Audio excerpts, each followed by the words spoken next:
প্রত্যেকে নিজ নিজ খাতায় উদ্ভাবনী বিনিয়োগ পরিকল্পনা তৈরি করবে।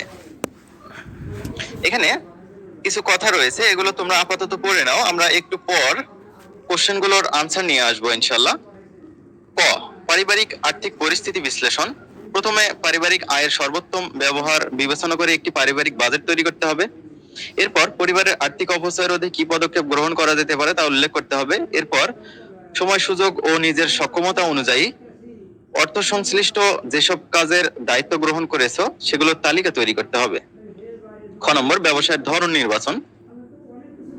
প্রথম ধাপের পারিবারিক আর্থিক পরিস্থিতি বিবেচনা নিয়ে পরিবারের জন্য উদ্ভাবনীমূলক একটি ব্যবসা নির্বাচন করতে হবে। সেটির মেয়াদ কেমন হবে, স্বল্প, মধ্য নাকি দীর্ঘমেয়াদী তা উল্লেখ করতে হবে। এই ব্যবসাটি কেন বেছে নেওয়া হলো, তার যৌক্তিকতা অর্থাৎ পরিবারের চাহিদা ও সুযোগ আছে কিনা, আয় ব্যয়ের সাথে সঙ্গতিপূর্ণ কিনা, সম্ভাব্য ঝুঁকি মোকাবেলা করা যাবে কিনা ইত্যাদি উল্লেখ করতে হবে। দ্বিতীয় অংশ, ব্যবসায়িক পরিকল্পনা। ধাপ গ, ব্যবসায়ের প্রত্যাশা ও প্রভাব নিরূপণ।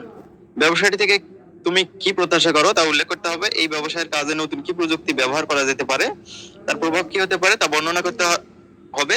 এই ব্যবসাটি টেকসই এবং উদ্ভাবনীমূলক কিনা, যদি তাই হয় তাহলে কেন টেকসই এবং উদ্ভাবনীমূলক মনে করছো, যুক্তির দেখাতে হবে। প্রাকৃতিক ও সামাজিক পরিবেশ পরিবর্তনে এই ব্যবসায়ের প্রভাব কেমন হতে পারে বর্ণনা করতে হবে। তারপর ব্যবসাটির জন্য আর্থিক বিশ্লেষণ করতে হবে।